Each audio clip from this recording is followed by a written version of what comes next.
We don't always see is the anxiety or the moments I felt completely lost. That's why Sony Pictures Animation's film GOAT means so much to me. It's about Will Harris, a small goat who believes in himself and proves you don't have to be the biggest to be a champion. Everyone's always told me smalls can't ball. I'm too blessed to be stressed. Everything I need to succeed is right here. Through the Kevin Love Fund, we've created GOAT Beyond the Game, a completely free curriculum for teachers, coaches, parents, and youth programs. 4 lessons designed for kids K through 8 that cover everything from managing anger to building resilience to believing in yourself when the world doubts you. These are evidence-based tools that actually work and will help kids discover that they have the power to change the game. Go to kevinlovefund.org right now and download GOAT Beyond the Game for free.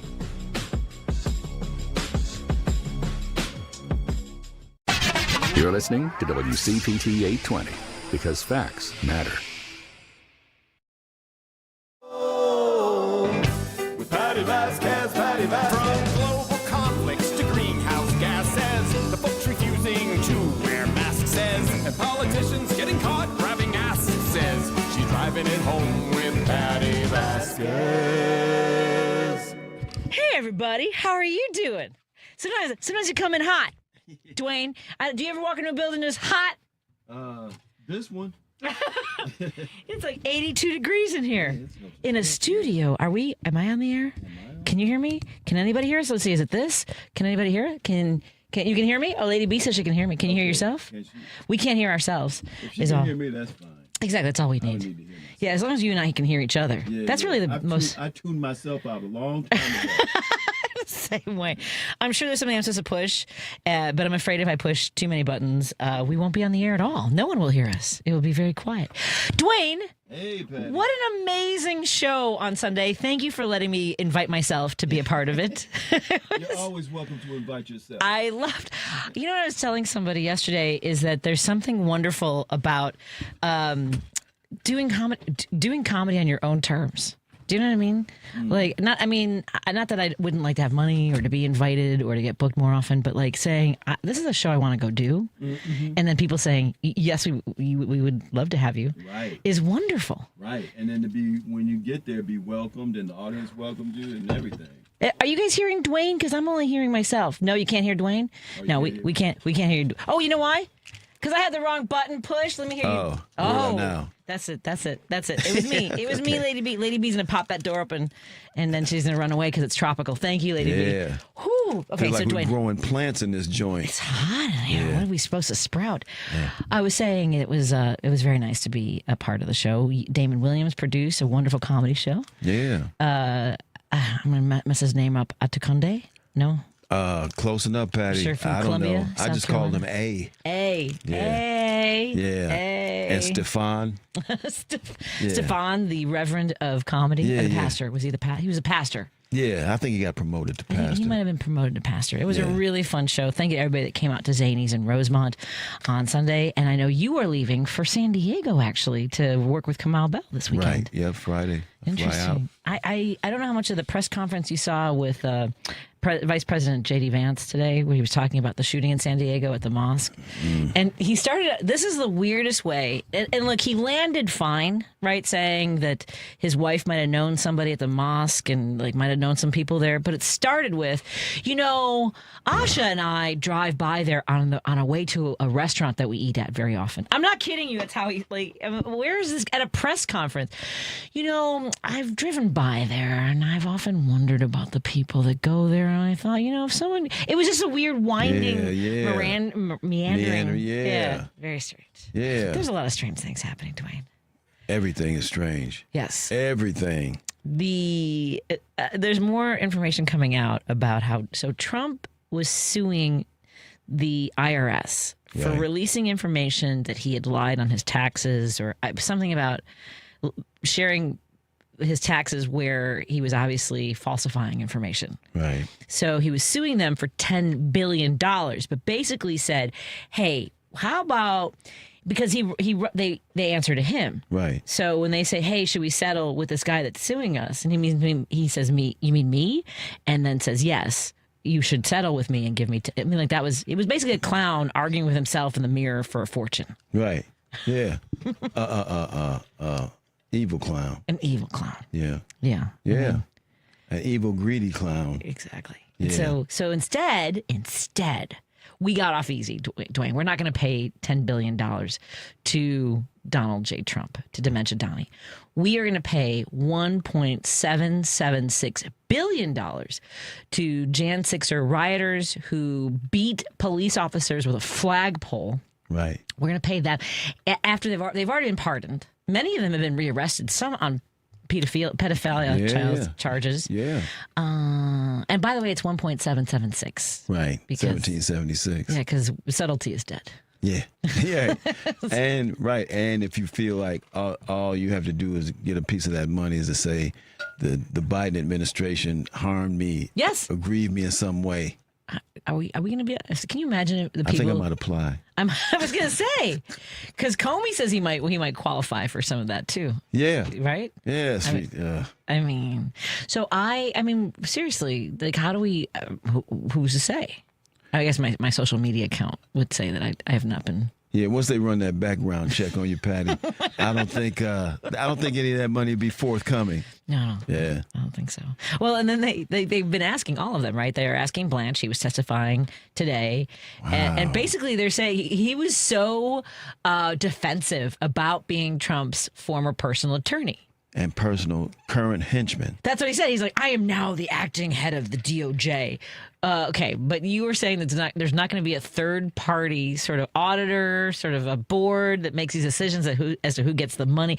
And they were asked, like, and they asked Vance, if someone beat a police officer, if we have footage of them, if we see them beating a police officer, do they get money? And Vance is like, well, people's lives were ruined over.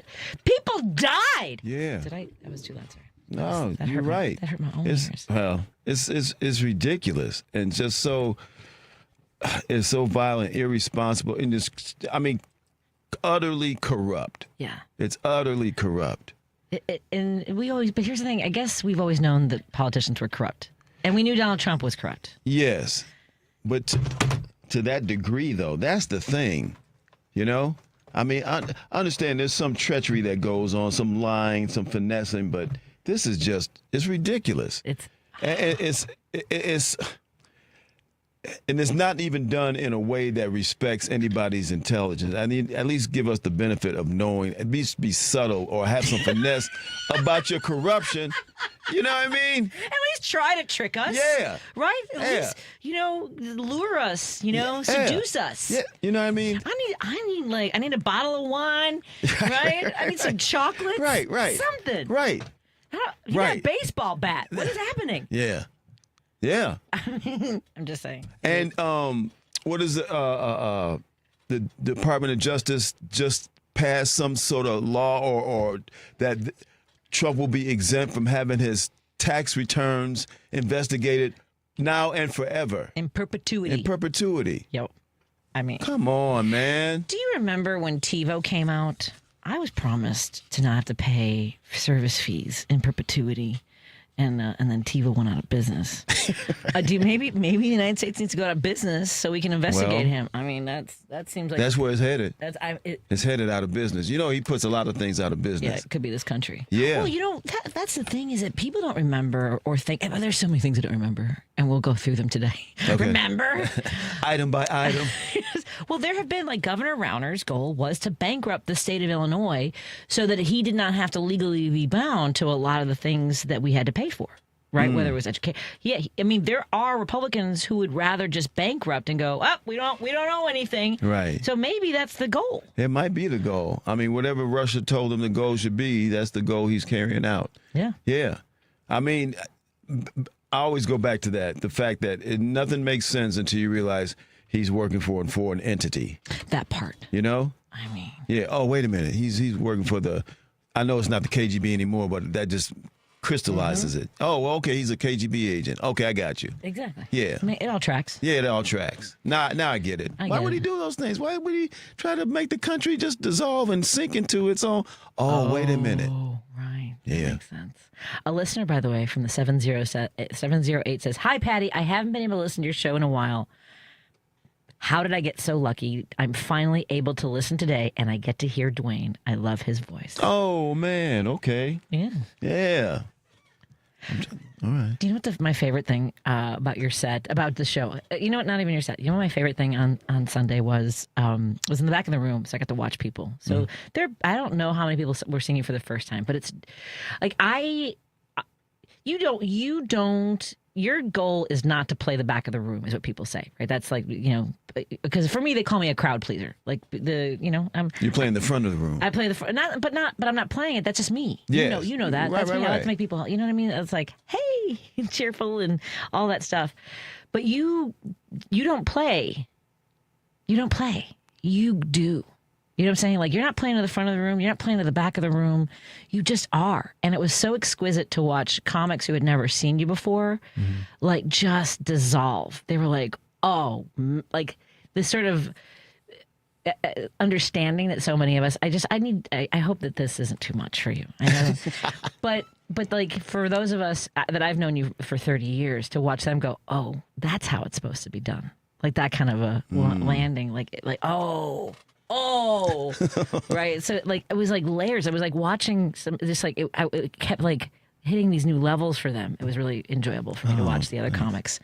See if I don't know. I think A had never seen you before. No. I don't know if Stefan had seen you before. I think Stefan once. I did a guest spot last year at the Riddles, but no, not really. Yeah, and you can tell A's been doing this for a while too. Yes. And so so watching him, and then an audience that maybe some of them hadn't seen you before. Like I think probably it was like 80% of that audience had never seen me before. It's like a ballet. I don't want to say ballet. I don't know. I have to watch again. Watch people see you. It was just really wonderful.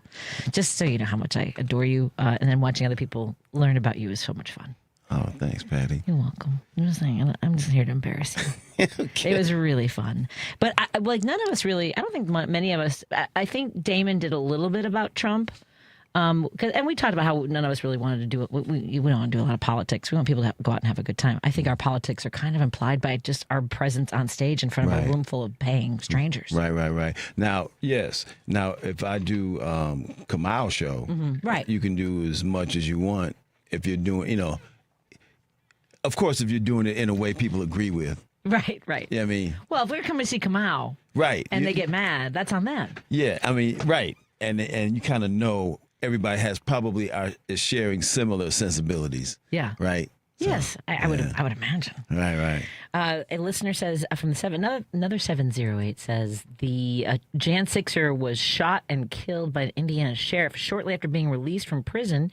He attacked the sheriff during a traffic stop because he thought he was immune. Right. In perpetuity. Yeah. They all think they all get perpetuity. Yeah. They don't all get perpetuity. Do you remember, this was early on in this first administration when they showed this clip of this cat that got pulled over, and as the cops were walking to his car, he was praying to Trump.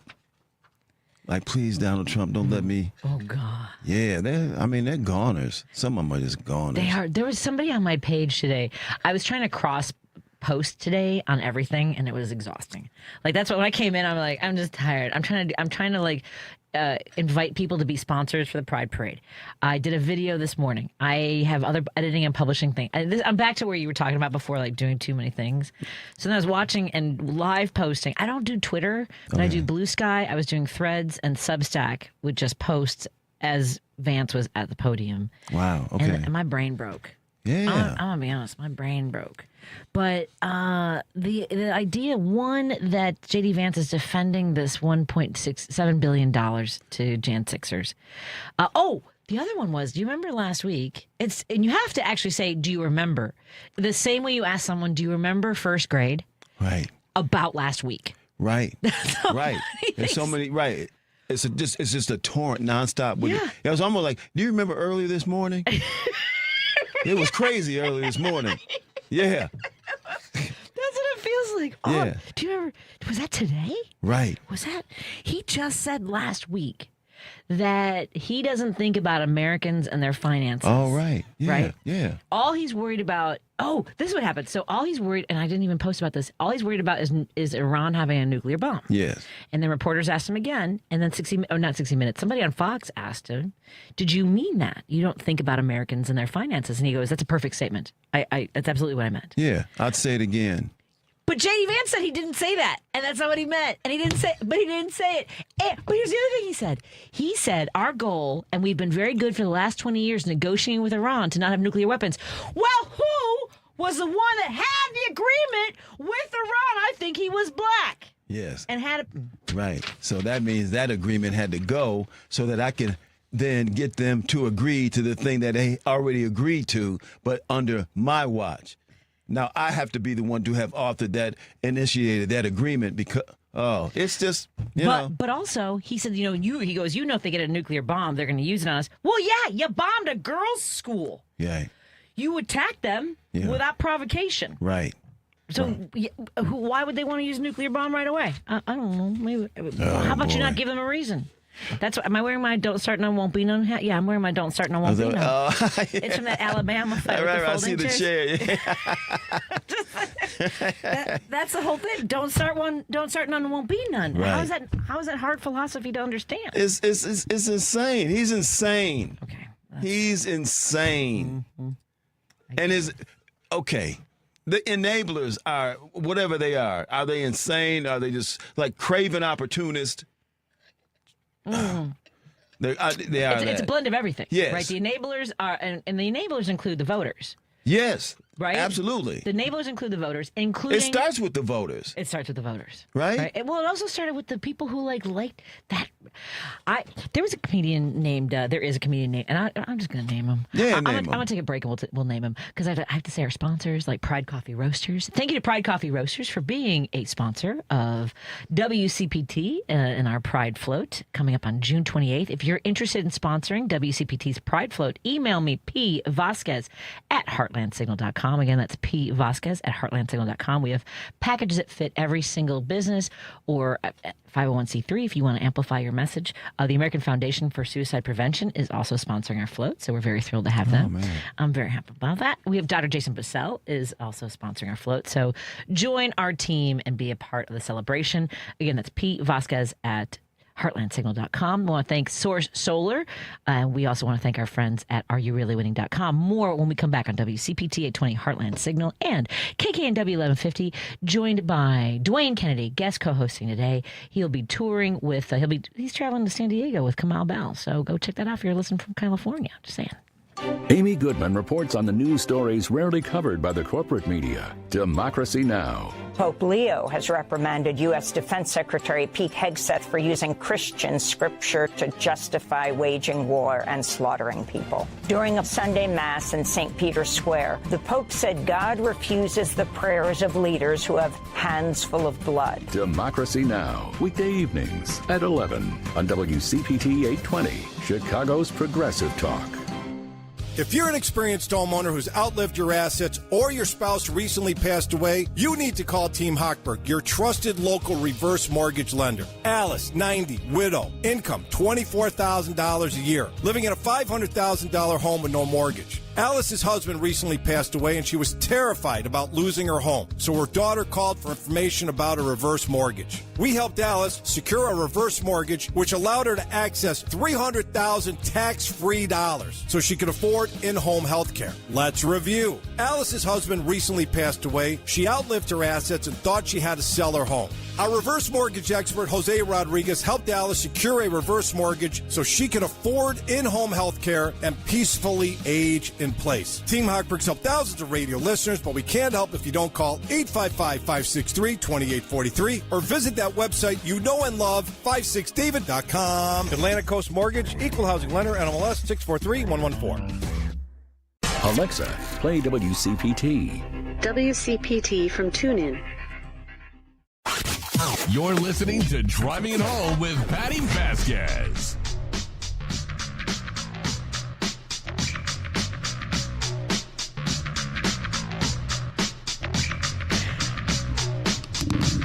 You know what I didn't do? I should have done during the break, Dwayne, as I should have, maybe I should have meditated a little bit.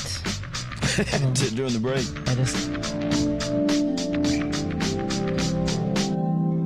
Oh, man. I'm just saying, maybe a little incense. So you turn the lights down in here. Yeah. I feel like if we just do a little of that, right? That's nice. I mean, that's better, right? Oh, Yeah. we don't need all that light. No. They're not, I mean, they can see us on Facebook. Just saying, for those of you watching on Facebook, you can see how chill me and Dwayne are. Actually, you are a very calming element in my life. I'm so happy to have you back in my life. I was trying to think. You were on my show a few times when I was at another radio station. I'm so grateful that I know it's a haul. I know that gas is expensive. I got to make it up to you folks. We've got to start booking shows. If you have a venue where you would like me and Dwayne Kennedy, I'll email me, pvasquez@heartlandsignal.com. I'll tell you what our rates are. Right. It's the Resist and Persist comedy tour. Yeah. Because we sold out at Dino's. Yeah. I've done 3 so far. They've all sold out. Yeah. So we got to do that again. Yeah. I'm all about selling out. I don't know if you heard, Patty. I don't know if you heard. That's not us. I mean, selling all the seats. Standing room only is what we want. How about that? Standing room only. Yeah.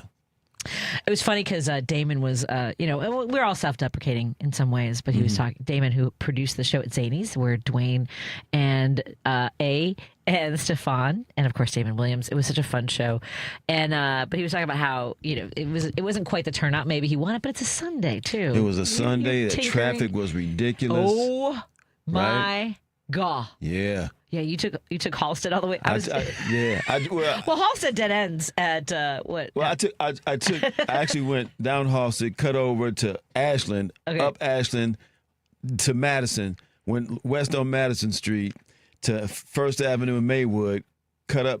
Oh my God! First Avenue, got to River Road, but I made it 15 minutes before the show. If I'd have stayed in that traffic, I'd still be in that traffic. Yeah, it was ghastly. Yeah. I had my Waze set up, and so the show was at 7. At 6:15, the Waze told me it was going to take me 38 minutes to get there, but I didn't have time. I was still like wrapping up with the family. Griffin and his girlfriend had been over, and so at 6:20, it said it would only take me 25 minutes, and I was like, well, if I just wait, I'll be there already. And it did. It took me 13 minutes to get there. I left at 6:30. It took me 13 minutes. Like in 15 minutes, the time dropped. So I don't know if there was an accident. Okay, I have to tell you something about the Kennedy Expressway over here, right near where we are. As you approach, after the split between, Seattle's going to hate this. Sorry, Seattle. Hi, these are the expressways in Chicago. The Kennedy Expressway and the Edens Expressway split near, let's say, I think it's like Wilson, Montrose, Wilson, like that area. And once there's kind of a weird you go down a little bit, but then there's an incline. And for some reason, on the Kennedy Expressway, everyone stops when it starts to incline. Once you get past Harlem, the whole expressway opens up for some reason.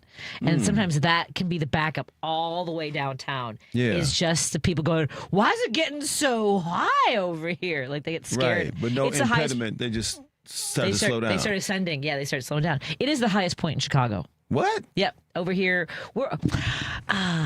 Dwayne, I was at a thrift store over here in the neighborhood, and a lady said, "Do you live in the neighborhood?" She goes, "No, I'm from Park Ridge." Oh, she goes, "Oh, you're one of the Ridge neighbors." And I was like, "What are we doing?" Yeah. So I've lived here my whole life. So she said, before the glaciers, right, when the glaciers melted, this was all covered by ice. So like there's Park Ridge. And now it's covered by ice again. Yeah, it is. You know what I mean? Dwayne, there were roofers in my neighborhood, and I was so scared for them today. Yeah. I kind of wanted to stay and make sure that they were safe. Yeah, just you stand out there with binoculars. Is everybody okay? Yeah. And not because they were on the roof. Right. But I wanted to make sure they knew they were okay with me, because I walk in a way that makes me look like I'm a cop. I wear a little bit. I got a swagger. I wear a fanny pack. I think I'm wearing a gun belt a little bit. Like you got folks under surveillance. Well, I always have a baseball hat and my hair is ready to go for anything. That's Patti Vasquez. Just saying. But anyway, so the ridges, so Park Ridge, Norridge, these are all high points. So she said we're ridge neighbors. And where was there's Ridge, the street ridge going into Evanston. Right. So those are all high points. Oh, hence the name Ridge. That's why they're all ridges. Wow. And so there's actually a house, Kripke House, which is a historical house built in like the 1830s that was built at the highest point in the Chicago area. Man, I am a dork. I hang out at thrift stores. I'm just saying. I come in. I leave with geographical facts. But on the Kennedy, when people started ascending, and they're like, it's so scary up here because we're Flatlanders. Heaven? They start hearing the click of a roller coaster. Oh man! Oh man! Do you not like roller coasters? Woo! No, thank you. Oh, I didn't know that. You like roller coasters, right?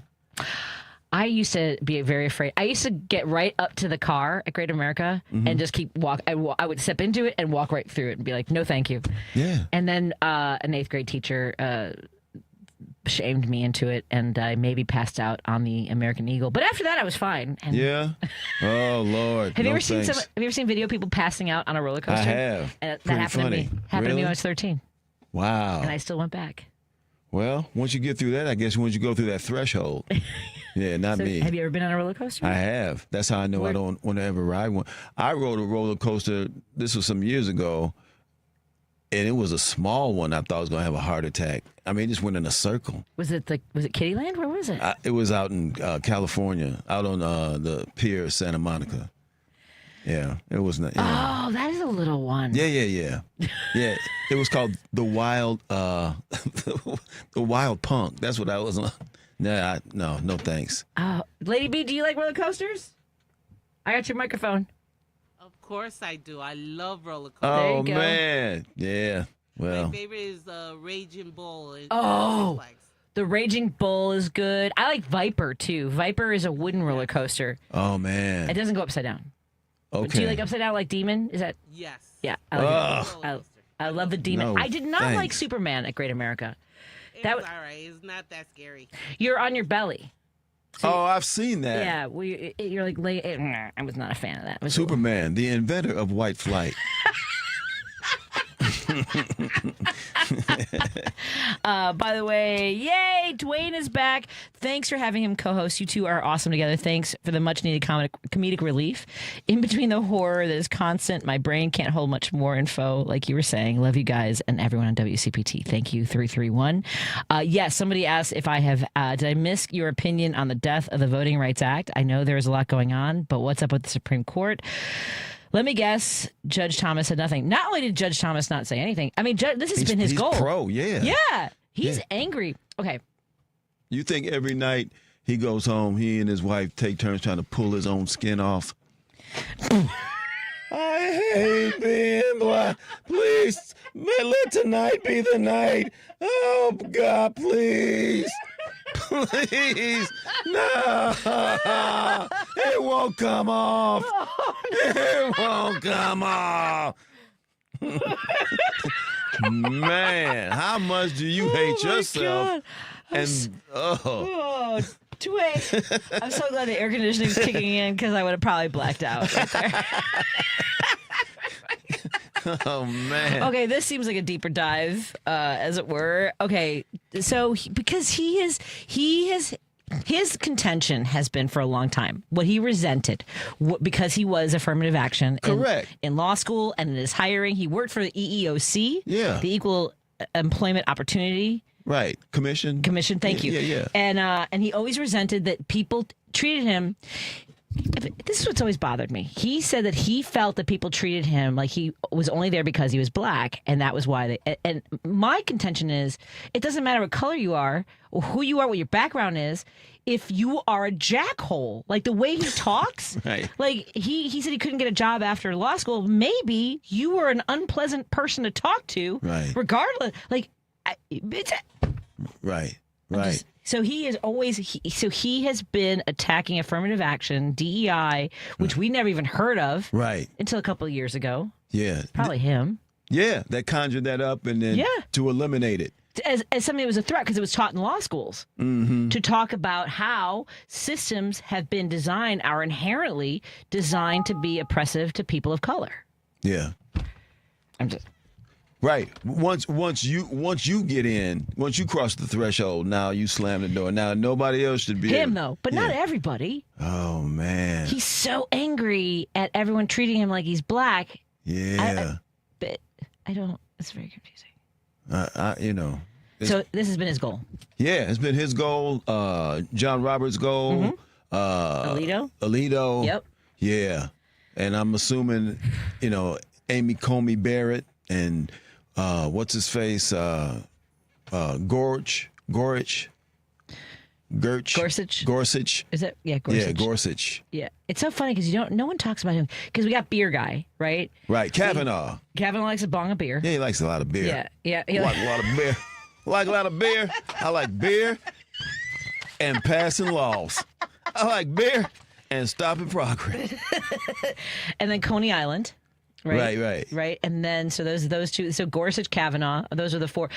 Let's take a break here because the air conditioner isn't on high enough yet for me. Oh wow. Okay. I think they all found out that I have a key to get to the air conditioning now.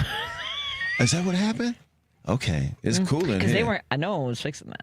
Yeah, when you said Pride Coffee Roasters, I thought you were talking about us. I am proud to roast with pride. More after this on WCPT 820 Heartland Signal in studio with Dwayne Kennedy, guest co-hosting.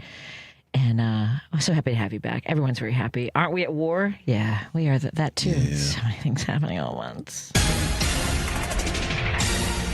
You're listening to WCPT 820. Here's the latest Chicago weather update.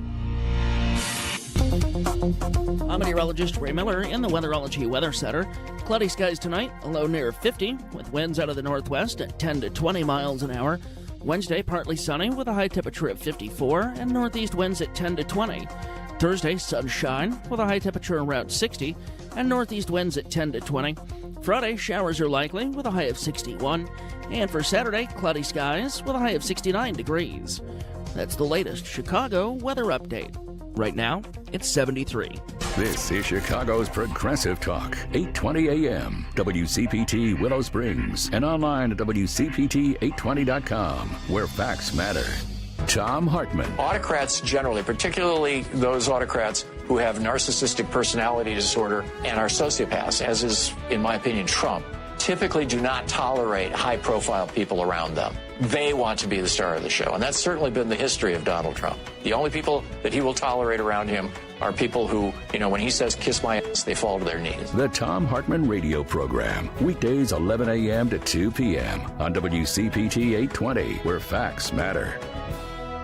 This is a WCPT Veteran Minute. In 1939, when Europe was on the brink of war, a single mother was bringing Jewish refugees into her home, teaching her two daughters to help others when you can and fight injustice.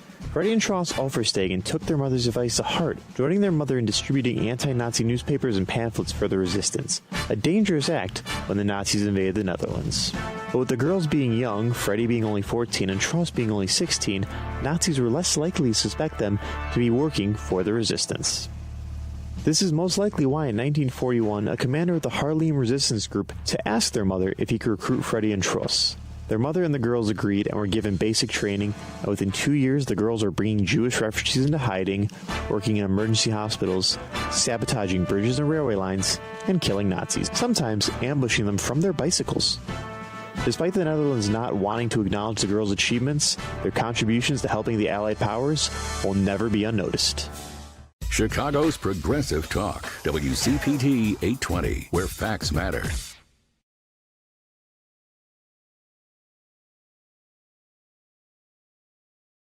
Taking your calls now. All right, let's hit it.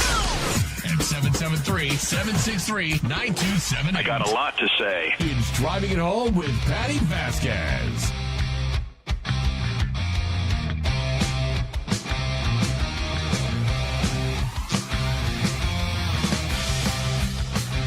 Thank you so much for joining us as we continue our conversation. The phone lines and the text lines are all open. 773-763-9278. That's 773-763-9278. I'm joined in the studio by guest co-host Dwayne Kennedy. You know, I actually have not taken, it's May. I have not taken a day off once. Like, 'cause I know you're also a fill-in host here at WCPT, but just so you know, I have not taken a day off because I don't have any. I'm not None allotted to you? I am not in that position anymore. Oh. Because I used to work full time for the state of Illinois. Now I work full time here, which I love. Right. But now I have to earn my days off. Got you. I haven't, because the last full time job I had started with 2 weeks off. Started with that. Yeah. But here you got to work 13 years. Something like that. Yeah. To get a day. I'll get there. Yeah, you get there. I'll get there so you can fill in for me. Yeah. Yeah.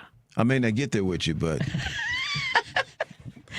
I do want to travel, But I thought about traveling out of the country over the summer, but then like you hear these stories about some people being asked to turn their phone over at the airport. Right. And if I turn my phone over, I think there's going to be a situation. Well, depending on who you're turning it over to. Exactly. Yeah. I read a story about a person that was in Ireland. I'm an American, just moving around in a bar, and they were talking, and once this Irish person realized that this person was American, first thing out of their mouth, who'd you vote for? Yes. Right? Yeah. Good. Yeah. And she got mad. She posted on social media. They were mad. She's like, I'm just traveling. Why are people asking me who I voted for? It's none of their business. No. You're in Ireland. Right. You're representing this country, and they want to know if they're safe around you. Right. And also, because if you made it your business to put that lunatic in office, now it is our business. Yeah. Because he's corrupt and infected the entire world. Yeah. Ma'am. Exactly. Yeah. The best thing about that were the Irish hot takes on that, because the Irish were like, because they were talking about how here, maybe you go to the bar and people they don't want to talk about politics. By the way, you might be surprised by this. But the number of fights and arguments I have had, not just at bars. This started when I was in grade school. At the bar. So my dad used to hang out at the Dunkin' Donuts at Milwaukee and Devon. This is the first time I remember getting into an argument with somebody, and I was a kid. I think Fernando Valenzuela, was still pitching. Okay. So this had to be, let's see, he started pitching when I was like 8 or 9, like in 1980 or so. 80, yeah. So I'd have been 9 years old. So I maybe was 12 years old, 12 or 13. Okay. And this guy at Dunkin' Donuts was talking about how Fernando Venezuela just like that. He was always drunk on tequila. That he liked that cactus juice. And I went off on him. And my dad didn't say anything about how I was Mexican and not all Mexicans are drunk. I went off on him when I was 12 years old. Wow. Yeah. And then I remember in college what'd you say to him? I was telling him that we're not all drunks and I started with at 12, what are you talking about cactus juice? Well, tequila. I was already in the argumentative. What does that mean? Yeah. Yeah. Well, because in my grade school, I was the only Latina, even though I present as white. Yes. I did that thing where you put your hands over someone's eyes and you go, guess who? And let's call her Carrie, because that's her name. Archambault said, I could tell his Mexican peasant hands anywhere. Whoa. Where'd she get that from? This neighborhood. You've been here? I've driven through. I don't stop. I've driven through. I hear things. I just say it. Yeah. I got an argument with somebody about in college. They said that if you weren't a white man who was wealthy, you didn't have a role in history. And I mean, this guy was tall too. And my husband's listening. He's like, "That's Harris. You're making." I'm conflating stories now, because so our mutual friend Harris told me that he was getting a master's in history, and I just started yelling at him, just pointing fingers and about how history is all our story. That if you're selective about whose story gets told, that's how we end up in Like the history is told by the winners or the That's it. That was his exactly. Yeah, and that's yeah. At any rate, I just remember being in college yelling at somebody about Frances Perkins and how without Frances Perkins, we wouldn't have safety nets like Social Security and Medicare. Yeah, she worked with Franklin Roosevelt. So these are the kinds of bar arguments I get into. Okay, those highbrow bar arguments. Nobody cares. You don't argue baseball stats. Oh, I will. Oh, okay. You snap. Wait a minute. I mean, I got several categories for argument. I'm just saying, Tris Speaker could catch a fly ball looking away. Is all I'm saying. I mean, Hank Aaron. If you want to talk about his baseball stats against Babe Ruth, let's talk about it. With the dead ball versus a live ball. What do you want to talk about? What are we doing? Ed Delahanty in 1891. I think the way to neutralize you in the argument is somebody start talking about music trivia. Right? I'm out. Then you're out. I got Let's let Patty get a blow. Let's talk about Stevie Wonder's 3 successes. Okay, have you seen him recently? No. There was a picture on Saturday Night Live the other night with Michael Che and the other guy. Colin Jost. Yes, Scarlett Johansson's husband. Sorry, yeah. They showed Stevie Wonder. Is he looks bald and yet still with the Oh yeah. He's still holding on. So, but is he shaving the No, I think it's just left. It's just left. But Yeah. but He's follicle free up to about that point. I'm just worried because he's vision impaired Yes. and no one's telling Evidently him. by that hairdo. But no one's telling him how his eyebrows look. Oh really? Oh. What's the deal with the eyebrows, They're like Patty? they stop here, so they're like just here, like points, like just above, like in the beyond. Like they've receded? Not just receded, but like Diminished? someone might be painting them in. Oh, You know what I'm saying? Like I feel wow. like he's being taken advantage of with his eyebrows. I don't know about his money. I hope that's safe. Yeah, me too. But I just want his eyebrows. I want him to know that they can do better by his eyebrows. They can do better. Yeah. That's all I'm saying. Yeah. Just because you're blind doesn't mean you have to be tacky. Or just look surprised all the time. Like he looks surprised and angry at the same time. Like Okay. Right. Probably surprised about his hairline. I mean, he knows because he can feel that. Yeah, it's receding. Like dudes. It's not receding. It's gone.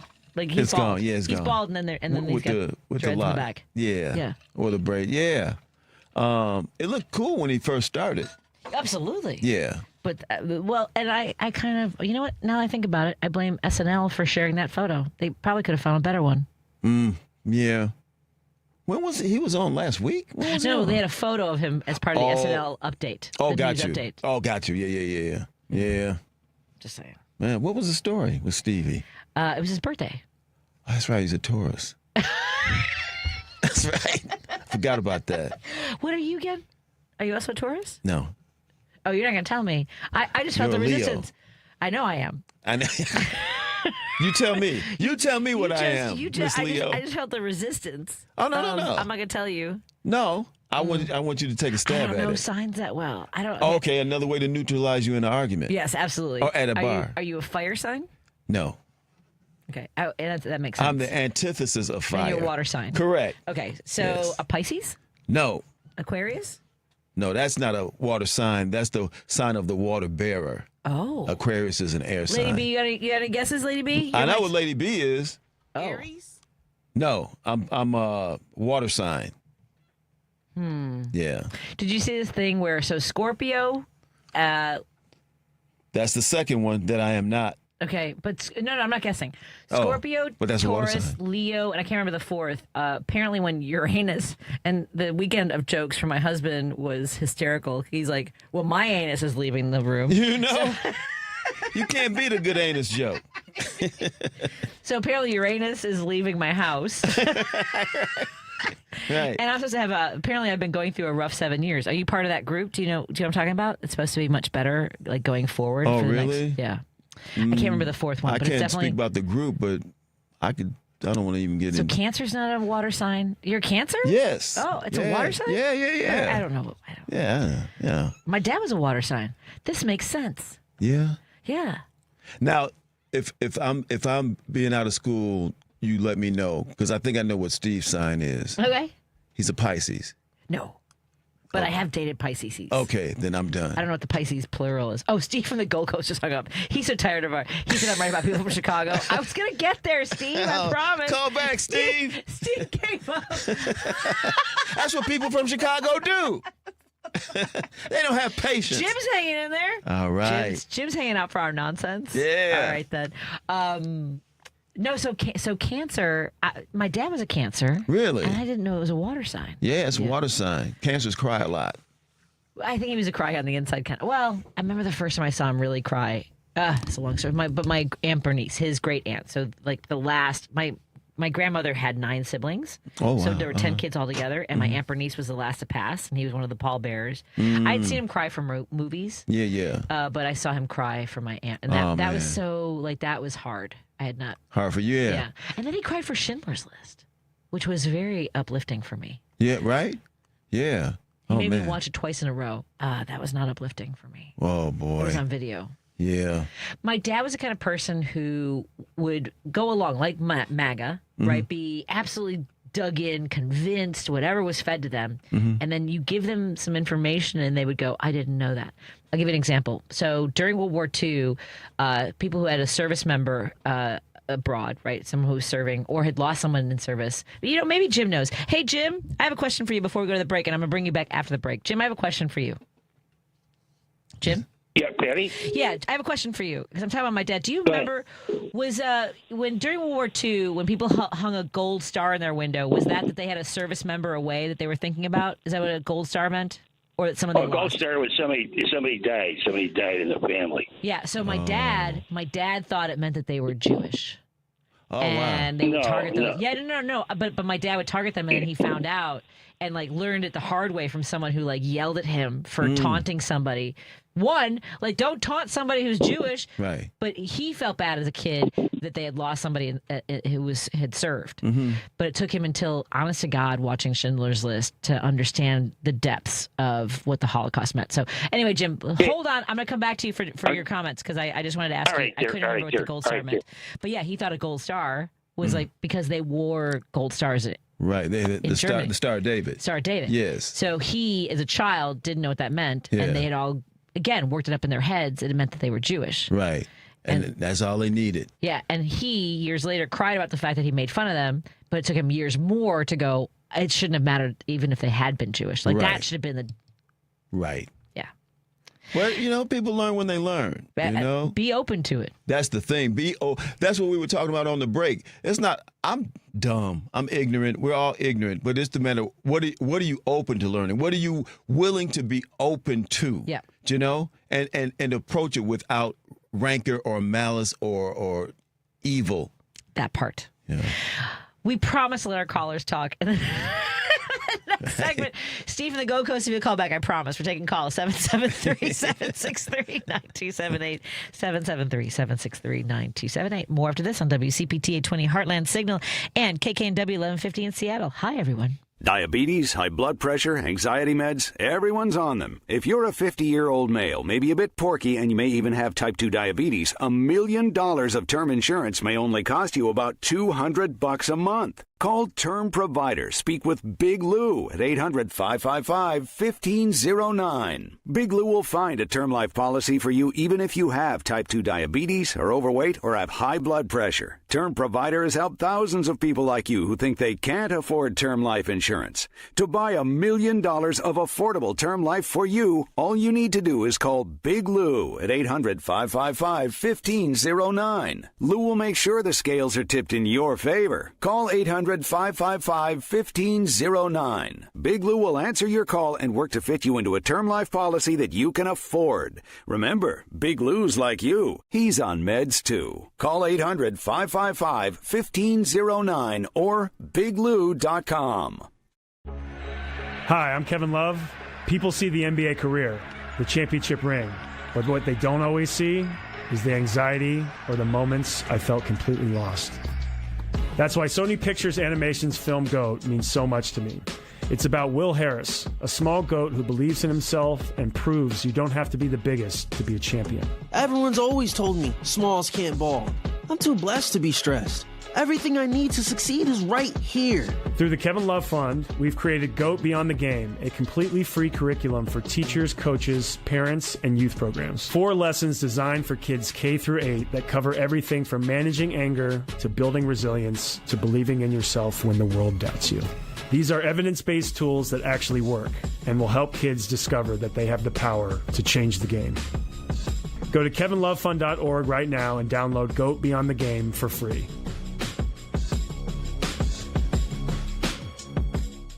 Because facts matter. You're listening to WCPT 820. If you're listening to this station right now, you've definitely heard my voice before. Hi, I'm Hawk. And I'm Pete. And we're with Source Solar, your local source for solar. Source Solar is Chicagoland's premier solar installer, providing solutions for over 1,000 homeowners and business owners across Illinois and Iowa. With over a decade of industry experience and deep roots here in Chicago, we have the expertise to help your transition to clean, renewable, resilient energy. We can guarantee that we save you money day one without any out-of-pocket cost to you. This means you have an instant ROI, instant payback, and can save money to add to your bottom line day one. At Source Solar, we source everything as local as possible, meaning we always carry the Made in USA sticker. Find us online at www.source.solar. Stop in our office at 5710 North Northwest Highway or give us a call at 773-985-3992. And don't forget to ask for Hawk or and Pete.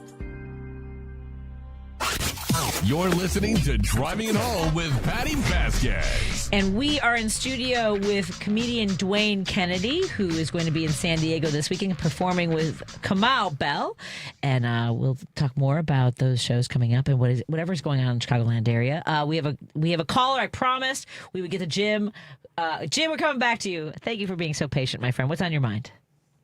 Anyway, Patty, how big was the sombrero your dad wore to the game? He wore a black and gold sombrero to see. So my dad took me to see Fernando Valenzuela pitch. My dad hated the Cubs, hated them, loved baseball, loved Fernando. He was a 19-year-old pitcher.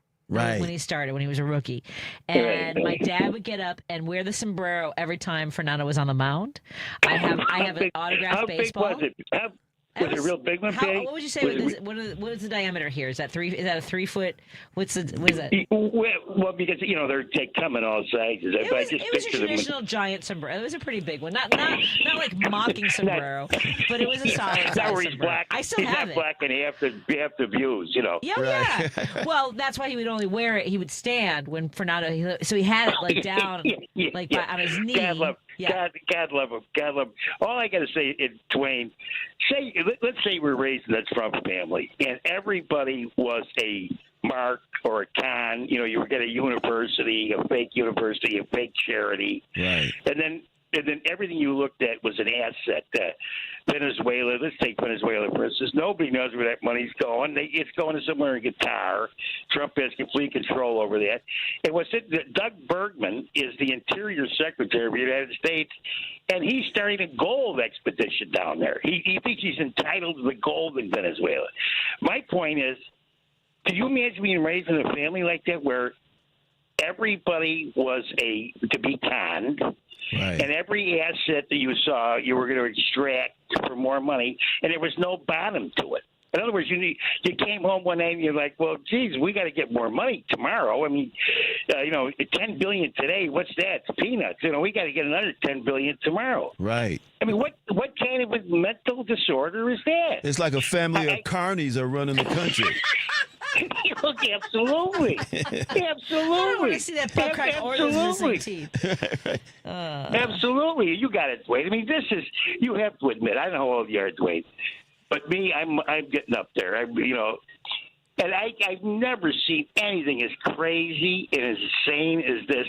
And no one on earth, with the exception of a couple of journalists that I listen to, they accept this like it was gospel. What did Trump say about the war today? Well, he was going to bomb him yesterday, but today he's going to give him a break but he's going to bomb him tomorrow.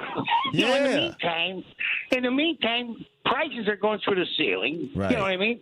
I mean, my God, a family of 4 or 5 or whatever you've got there, you really got to be feeling the strain here. Well, like he said, Jim, the concerns of the American people are he's not concerned about that at all. No kidding. He never has been. No. But how they can let him get away with this and this insane thing about the tax, where he'll never be. Nobody can look at his taxes for 300 years. I mean, what is that? Yeah. Why would he care? Yeah. Go ahead. I'm just saying he is a 2-year-old that everybody indulges. Hey Jim, do you remember the Twilight Zone, right? Oh, sure. Right? Do you remember that episode where Billy Mummy, the kid, where all of the people had to always praise him and say what a good job he's doing about everything? Because if they disapproved of him, he would make them disappear. You go to the cornfield. They go to the cornfield. I used to use that. Guys say to me, I thought you keep it up. I'll see you in the cornfield. Yeah. They sent him at the cornfield. And, he made the one poor guy at the end. That was a great one. The guy said, "Play my song," and they didn't like his. The kid didn't like his song, so he made a jack-o'-lantern out of him. Remember? Yeah. And he sent him to the that was a great allegory for fascism. Yeah, you got to always praise the leader. You got to praise him and flatter him. Yeah. Right. Well, that ran right through that whole series. Yes. That theme ran right through that whole series. But here we are, Dwayne. I mean, God love you. I don't know. You just got to tough it out every day. We got 5.5 months We might get a little sanity. We get the house back. Anyway, you guys have a great night. Thank you, guys. That was great. You know what? You know who loves the Twilight Zone is my son. Like he would have me watch the one with the pig faces. Oh yeah, he loves that one. So it's called the episode's called "It's a Good Life." And it apparently caused. Hold on a second. This caused. Nearly shut down an entire studio while filming the classic Twilight episode. The director nearly incurred a severe child labor law penalties when he kept underage star Bill Mumy on set after he was legally required to leave. It's not a big deal. Whoa, right. They used to do that all the time. Oh, yeah. Yeah. So I'm going to check that one out. Oh, you got to see it, Patty. It's based on Jerome Bixby's 1953 short story, It's a Good Life. A godlike child named Anthony Fremont sends the town of Peaksville, Ohio. Peaksville, because they hit their peak. Interesting. I have to look this one up. Yeah. I mean, I think about that episode all the time during this Trump situation. Wow. Yeah. I haven't seen enough episodes because for me, the one I always remember is the guy that played the penguin that had the broken glasses. Burgess Meredith, yeah. Yeah. Yeah. He can't read. All he wanted to do is read. Oh, he wanted because he wanted to be alone so he could read his books, and then the glasses. And I can't read, and he's alone. Yeah. Oh boy. Oh. Yeah. How's everybody doing? Woo! Who knew that we should probably pay more attention to some of those stories? Be careful what you wish for. Yeah. Because you'll have nothing. Twilight Zone is profound. Yeah. They're amazing. There's a woman there's so many people on social media who break things down in ways that I hadn't thought of. By the way, a listener says, yes, Patty and Dwayne, all caps, by the way. Yeah. Are you teachable? Are you reachable? Yes. And to me, that's what is to be a progressive, right? Like, I struggle with this because, and I don't have time to give this example. I don't know if we should go into the top of the hour like this, but did you hear about the Cubs player who told a Sox fan who was harassing, like yelling, heckling him and stuff? And he said, "Go S my D, you F and B." That's a lot of consonants, by the way. I knew he had said something. I didn't know what he said, and I heard his apology for what he had said. How was his apology? I haven't heard. It seemed sincere. Yeah, it seemed sincere, and he was true. He seemed truly remorseful and regretful. And he was saying, "I hope that you know what? Maybe if you could." I haven't seen his apology, but I'll tell you what a listener got mad at me. I talked yesterday about the shooting at the mosque. I talked about the Civil Rights Act. I talked about all the horrible things that are going on. And all one listener could latch onto was the fact that I said I was done with the Cubs because this player, we get heckled. Like in my DMs, people call me the C word on the daily. They threaten my life. And I tell them, go in grace. Sometimes I tangle with them. Sometimes I go toe to toe with them. Yeah. But a listener told me that I was the entire reason that it's hard for men to be Democrats because I'm such a Karen about rape language. Because that's rape language. Yeah. I mean, I can't imagine. I mean, maybe you've said it, but I can't imagine. I've never said that. Right? In the heat of the moment. Yeah. And I'm not saying I'm if an that's angel. If that's your go-to, if that's what's in if you have that holstered. Yeah, right. There you go. You have no problem abusing women. Yeah. I'm just saying. Yeah. So if that listener has in his holster and he wants to be able to say that, it's the same thing as saying you want to grab a woman by her pee. And that's a weird way to say that. Let's take a break here. It was just sometimes hard to grab if it's got a strong stream going. Well, that's what Russia has on him. So let's take a break here. We'll continue our conversation with our friends from Barn Raiser, editor and publisher Joe Bleifuss, and deputy editor and publisher Justin Perkins. Joined me and Dwayne Kennedy after this on WCPT 820 and KKNW 1150. Finding great candidates to hire can be like, well, trying to find a needle in a haystack. Sure, you can post your job to some job board, but then all you can do is hope the right person comes along. Which is why you should try ZipRecruiter for free at ZipRecruiter.com/free. ZipRecruiter doesn't depend on candidates finding you. It finds them for you. Its powerful technology identifies people with the right experience and actively invites them to apply to your job. You get qualified candidates fast. So while other companies might deliver a lot of hay, ZipRecruiter finds you what you're looking for. The needle in the haystack. See why 4 out of 5 employers who post a job on ZipRecruiter get a quality candidate within the first day. ZipRecruiter, the smartest way to hire. And right now, you can try ZipRecruiter for free. That's right, free. At ZipRecruiter.com/free. That's ZipRecruiter.com/free. ZipRecruiter.com/free. ZipRecruiter. For the ones who get it done, Grainger offers the professional-grade products you need, delivered when and where you need them. Call, click Grainger.com, or just stop by. AP News, I'm Ben Thomas. President Trump says he's giving Iran a few more days to make a peace deal, but Ed Donahue reports at the same time he's again raising the possibility of more strikes. The president says he held off a strike because of negotiations. They're begging to make a deal. I hope we don't have to do the war, but we may have to give them another big hit. I'm not sure yet. You'll know very soon. Senate Minority Leader Chuck Schumer says the president threatens to blow Iran into oblivion and then says a peace deal is imminent. This he does within 6 hours of one another. Can anyone believe this guy? Whether you're a world leader, an American citizen, or anything in between? Can you believe him? He keeps making it up. Vice President J.D. Vance says this is not a forever war. We're going to take care of business and come home. Iran still has a chokehold on the vital Strait of Hormuz. Ed Donahue, Washington. The Senate has advanced legislation that seeks to force the president to withdraw from the Iran war. Louisiana's Republican Senator Bill Cassidy, fresh off a primary election loss in which Trump endorsed his opponent, delivered a crucial vote to advance the war powers resolution. Sources tell AP the Justice Department's preparing to seek an indictment against former Cuban President Raul Castro. Lisa Dwyer has details. According to 3 people familiar with the matter, the potential indictment is connected to Castro's alleged role in the 1996 shoot-down of 2 planes operated by the Miami-based exile group Brothers to the Rescue. Castro was defense minister at the time. Prosecutors in Miami have been building cases against senior Cuban officials amid renewed pressure from South Florida Republicans. I'm Lisa Dwyer. The FBI says the pair of teens who opened fire at a San Diego mosque yesterday met online, shared white supremacist views, and left writings expressing hate toward various races and religions. This is AP News. President Trump's been showing off the White House ballroom construction. But there will never be anything like this, Bill. Amid the sounds of heavy machinery, the president brought reporters to a platform overlooking what used to be the East Wing, which has been torn down for the ballroom. He highlighted its security aspects. Not only is it drone-proof, if a drone hits it, it bounces off.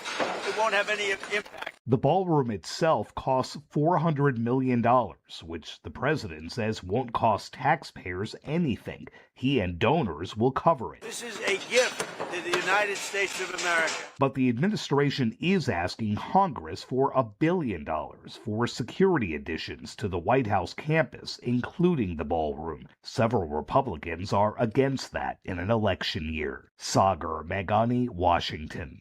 There's more news at apnews.com. I'm Ben Thomas. Thanks for listening. This is 820 AM, WCPT Willow Springs, and streaming worldwide at WCPT820.com. We are Chicago's progressive talk, where facts matter. Now, your WCPT 820 weather update. I'm meteorologist Ray Miller in the Weatherology Weather Center. Cloudy skies tonight, a low near 50, with winds out of the northwest at 10 to 20 miles an hour. Wednesday, partly sunny with a high temperature of 54 and northeast winds at 10 to 20. Thursday, sunshine with a high temperature around 60 and northeast winds at 10 to 20. Friday, showers are likely with a high of 61.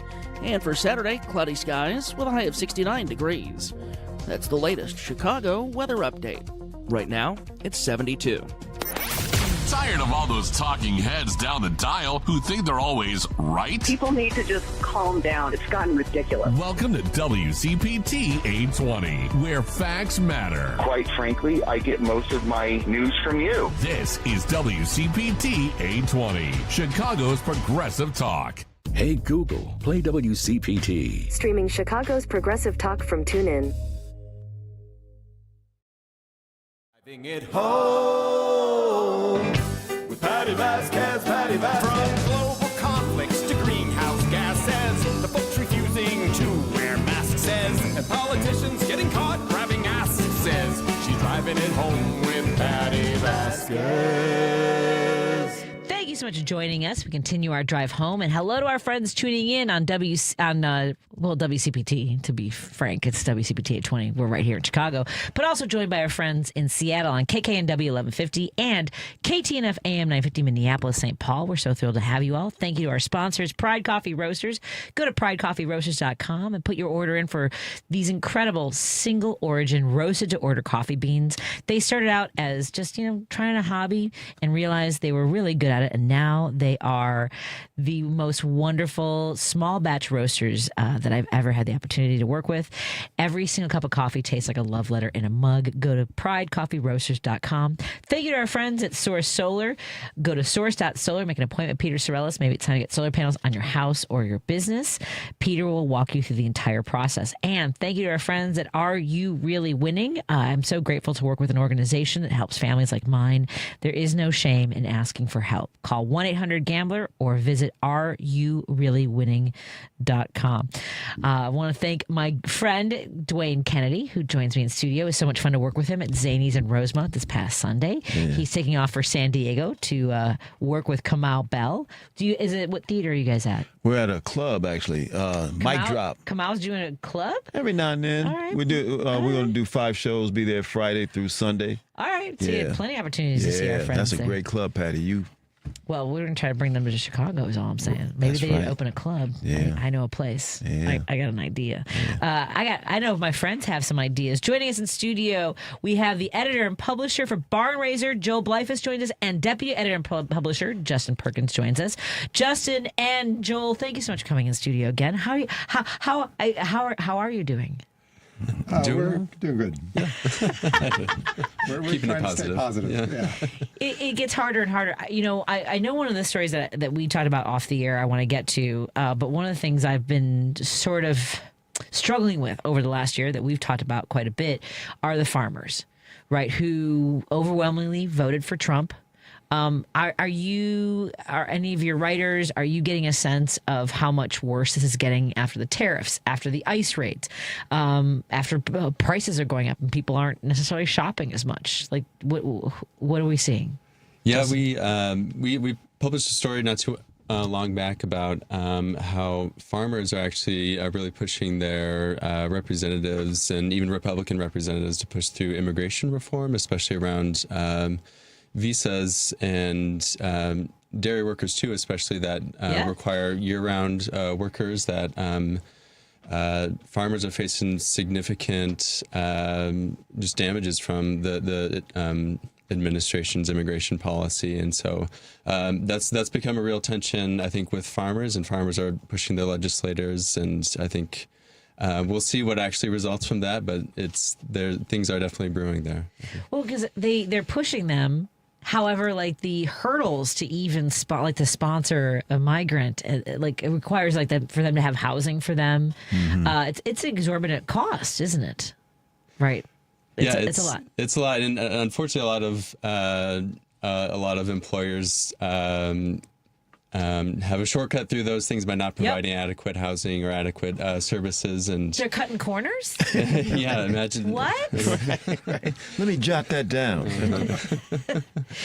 But there are farmers out there, especially small independent farmers who really want to do well for their employees and have been pretty fierce advocates for the immigrants and the workers that they have in their community. And it's a really significant question that is facing rural America, is how will rural communities stand up for immigrants and their neighbors, quite frankly. And I think it's really something that can define the future of rural America as either one of exclusion or one of sort of belonging. So yeah, that's a hard. So many of these rural towns, I mean, they're thriving because of the immigrant populations in them. What? And without those people, they would be the ghost towns that there are too many of already across rural America. So it's such a disconnect. Right, and then on top of that, he starts a war, so now they can't get the fertilizer. Mm-hmm. Yeah. And they pay more than $100 to fill up your gas tank.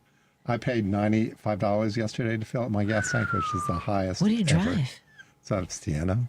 All right. Man, I'm thinking about switching to a rickshaw. I know, right? I mean, hay ain't bad. Yeah. Again, it's hard because overwhelmingly farmers voted for this, and but also it's hard to. We all rely on them. Like their failure is basically the implosion of our entire economy. Yeah, it's. I mean, I think one thing we always sort of distinguish the two is just that looking at the farmers who really do benefit from their support of the Trump administration and his policies, and overwhelmingly it's the corporate giants that are the loudest voice in the room, and I think unfortunately pass themselves off as the voice of farmers. And we had this $12 billion bailout from Trump in December for his tariff policies, but those primarily go to the largest farmers who are buying equipment from John Deere, buying seeds from Cargill, and so it's this sort of economy where they get federal handouts, and that money just goes back to sort of feed the profits of these corporate agribusinesses, and small farmers, independent farmers are just left in the dust and left to suffer for that. And now with the war in Iran too, farmers are facing a double pinch from tariffs and now increased fertilizer costs, which are already a problem this spring season, but I think a year from now it could be even more of a problem too. Has anyone talked to you about how because a lot of brewers are closing in the Chicagoland area? We used to be a big brewing destination for folks. I know Seattle was big first, Chicago. Folks are closing. Like one guy over here, Illuminated Brewing on Northwest Highway, told me like it used to be like 30, like to your point about gas, like brewers are having the same thing, but their margins are so narrow. He said he went from like $37 for the supply he needed for hops, and it's like it's almost triple. Wow.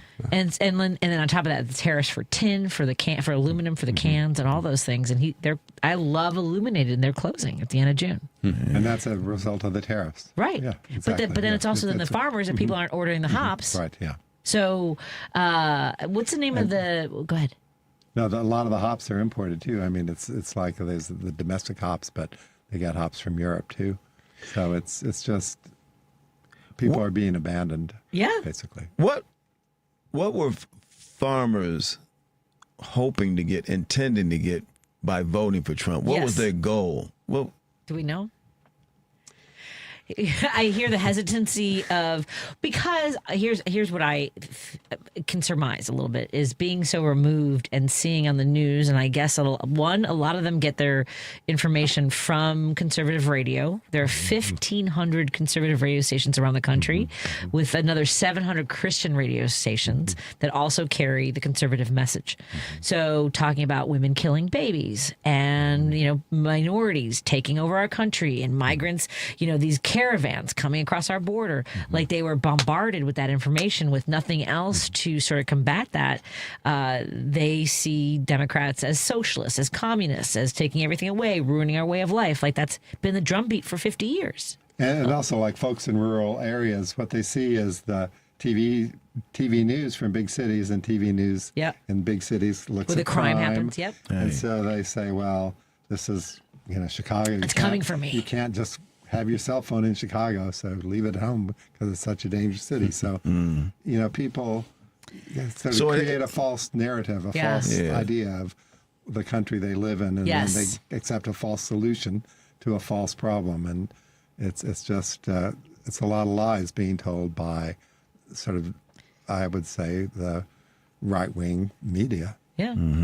Without the truth being told by anybody else at the volume. Right. Yeah, absolutely. And you have, then there's organizations like the American Farm Bureau that sort of step into and say that, they're here to represent farmers. And so you have, combined with that sort of eroding media landscape, you have American Farm Bureau Association that comes in, and really what they are is sort of an advocacy group on behalf of big ag, really. So it's, right now, the Farm Bill is under negotiation, just passed the House, but you have this whole system that's designed around support for commodity crops and subsidies for these large sort of monocropping operations that farmers are essentially sort of forced into this system. And so their livelihood is at stake, and so in a sense they're also kind of supporting it because it's the system they have to play into, the system that they've been forced into, and the one that's just been sort of perpetuated, and even though it's sort of totally unsustainable.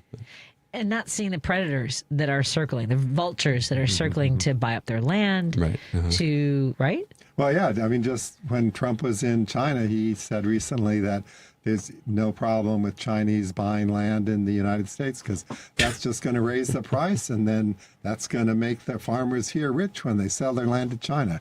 Yeah. And I mean, that's just again. If you just remember, this cat is a KGB operative. Trump. Now it all makes sense. I mean, that is ridiculous. That's great. It is crazy. And I know. And then all the farmers are like in their 50s, 60s now. And their kids don't want to stay there. And the people who do want to go into farming, they don't have the money because they're competing against China for the land. And also, there are organizations that were supporting black farmers, but because of DEI regulations, that you can't have anything that says black in it. Right. Then that money goes away as well to possibly bring in a new generation of farmers, people who want to work the land by their own sort of independence. It's fine. Everything's great. When we come back in a moment, we're going to talk about cancer.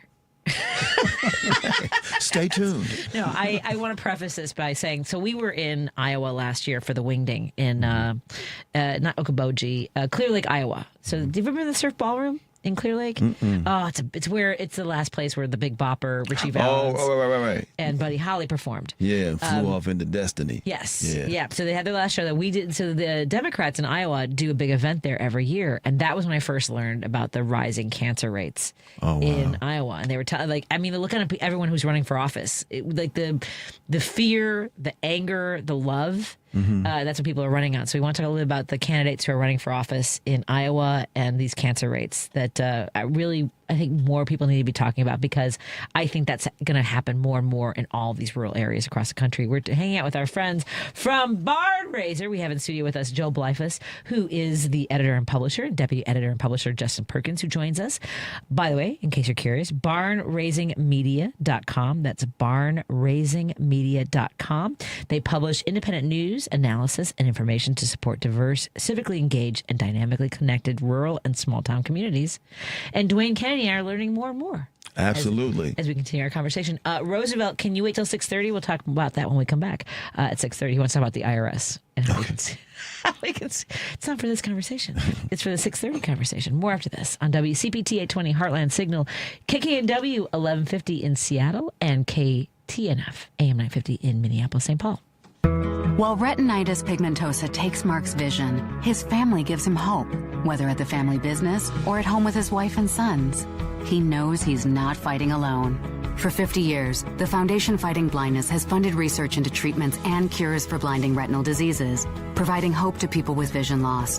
And for Mark, winning the fight means being there for his family. The Foundation Fighting Blindness. Together, we're winning.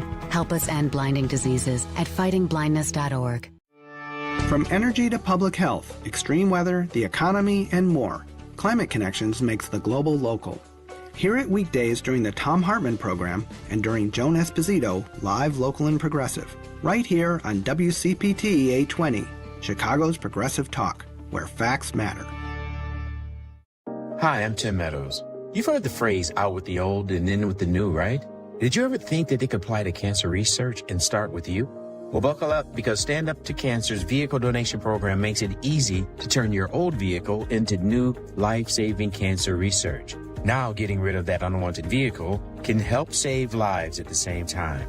More than 2 million Americans hear the words, "You have cancer," each year.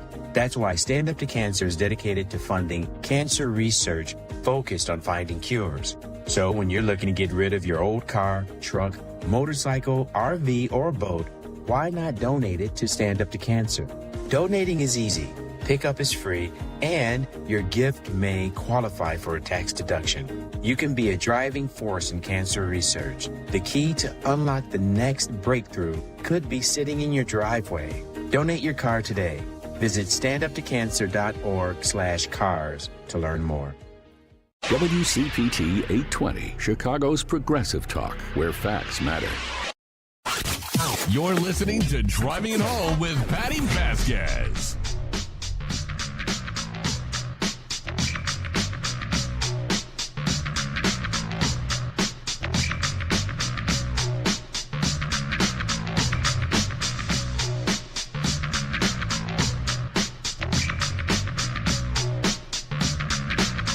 so much for joining us. We continue our conversation on WCPT 820 Heartland Signal, KKNW 1150 in Seattle, and KTNF AM 950 Minneapolis, St. Paul.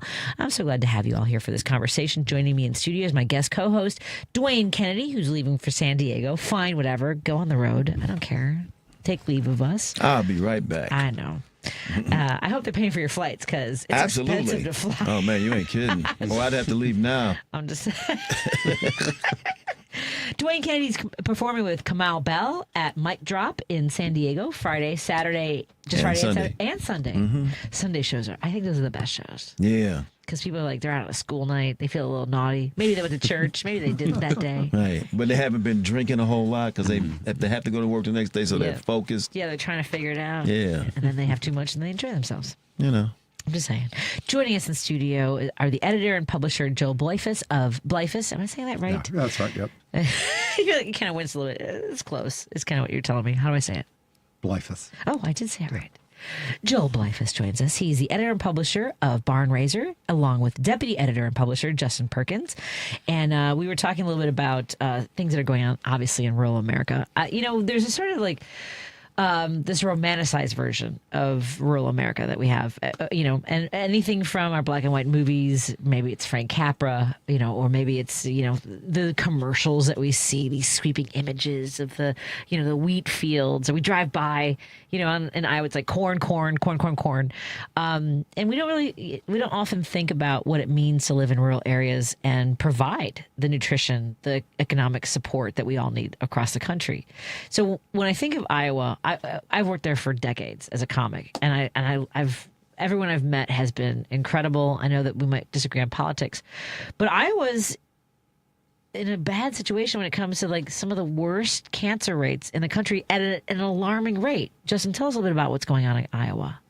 Yeah, and what's happening in Iowa is just a major situation happening with runoff from agriculture, from these huge sort of monocrop fields that they apply more fertilizer than can be taken off, than it can be taken in from the land. So what happens that washes into local watersheds, and there have been efforts by people at the University in Iowa and elsewhere, such as Chris Jones, to really monitor the water quality, because what's happening is all these nitrates and different toxins end up in the watersheds, the rivers, and it's become a major issue for big communities like Des Moines that have spent millions on millions of dollars to run systems to try to clean up the water. But for small communities, especially in Iowa, they have older infrastructure, older wells that just can't filter out that kind of pollution, and it's so costly to treat that they're really been left in the dust on this. And actually, many small towns have been under sort of do not drink water orders because of this. Oh my God. Do not drink water. Yeah. But we know, right? We shouldn't be surprised, because we know Flint, Michigan, they're not having water, by the way, in places like Atlanta, Georgia, because of the data centers. What are we doing? I mean, when you can't drink the water, like that's just the basic, right? The bare minimum. That you should be able to open your faucet and have a glass of water. Right. You can say whatever you want about Chicago, but we drink our water. Yeah, you would think it's a basic human right that we should all have, but unfortunately, no. There's, I think people in small town areas, whether it's sort of the issue of PFAS or toxic runoff from agriculture. And PFAS are the plastics, the small plastic particles that are like. Right. They're a little bit different. They're synthetic chemicals. They're the sort of forever chemicals, because they have a sort of carbon fluorine bond that is some of the strongest bonds in chemistry. That essentially means they don't degrade or break down into the environment. And what happens is industries like 3M and DuPont that produce and manufacture these products, they essentially send their waste through municipal systems, and what happens is the sludge that comes up from sewer systems and elsewhere gets spread on farmland, and so that PFAS ends up in farmland, and rural communities bear the brunt of that as well. And it ends up in the food, and so like in Maine, you have all these dairy farms that had to close down because the milk was undrinkable. The farmers were ruined. You can't remediate the land. And so these people have lost their livelihood and their farms. And Maine is sort of the leader in this, in that they're testing for it, and they're also reimbursing the farmers for the lost land. But this is happening all over across the country, and it's just not recognized, or even, it's something that people don't want to find. So there's no investigation, there's no monitoring of the situation. Jeez. I was going to ask you what needs to be done. How do you mitigate that? How do you? The first thing is to sort of stop the sort of land application of sludge on farmland. So essentially stop the pollution from its source and stop and hold industrial polluters accountable to that. Mm-hmm. And many states are, and even in places like Oklahoma, but Maine was the first state to sort of ban sewage sludge application on farmland, but it's being taken up elsewhere. What is that sewage sludge? What like when you have a wastewater treatment plant, goes in, and then the solids, and that's everything that goes down the drain, all chemicals, and lots of industries also dump into the municipal sewer system. So it's everything, not just human waste. And then the water is filtered, treated, and then ejected back into the rivers or wherever. Mm-hmm. And the material that's left over is the sludge, it's called. Mm-hmm. Mm-hmm. And there's lots of it, obviously. And so what do you do with this stuff? Because there's no use for it. And so industry in the early 90s decided we'll just distribute it over farmland because it's got nutrients in it, because it has human waste in it. But it also has all the drugs that people take. It has everything that basically goes down the sewer system. And then that gets, into the food system, and especially for the farmers, gets into their wells, etc. So it's a big hidden sort of danger. And then when you hear that Iowa has the second highest incidence of cancer in the country and is the state with the fastest growing cancer rate among the country. And it's not that it's just Iowa, but Iowa is largely rural. Mm-hmm. So it's, this is happening, say, in Illinois in rural areas. It's just not noticed because the population is smaller, and it doesn't stand out because you've got big urban areas like Chicago that doesn't have the same exposure. So it's not like farmers in rural communities in Iowa and Illinois are any better off than Iowa. It's just how the statistics look. Right, because our population is so condensed in Chicago, whereas like Des Moines, Cedar Rapids, Cedar Falls doesn't have as much of a concentration as Chicago does. Yeah. Well, I'm sorry, So what's the proper steps to get rid of that sludge? How do you then regulate? But what is the actual process to get rid of it safely? Well, there's a lot of debate about this. There's some people who think it should be burned and incinerated, but then you have the off-gassing and you have what's left from the incineration. Mm-hmm. Landfill is one application, lined landfill. Mm-hmm. But then that depends on the integrity of the waste companies to have lined pits that don't leak into the water. And in New York, which, New York produces a lot of sewage sludge, and it's shipped out to rural New York, and the communities where it's shipped are now banding together to have some control over how it's treated once it reaches their communities. Or it's shipped down to the South, which is, where Alabama's the biggest recipient. Where nothing is regulated. Yeah. Yeah. Wow. Man, it seems like it's creating a problem that you really can't get rid of safely, or it's a difficult issue because I think a thing like PFAS is something that's sort of essentially kind of forever there in the environment. But there are steps to take, say, and people can install filtration systems in their home that can do a relatively good job of sort of filtering out those things from the water. And Maine is an example here as a leader, as a state. It's stepped up to essentially provide a relief fund for farmers, and that can look like soil testing, different remediation practices. But I think it's a very difficult issue because for some farmers, essentially, the land can be unusable depending on their exposure to PFAS. So it's a difficult issue. Man.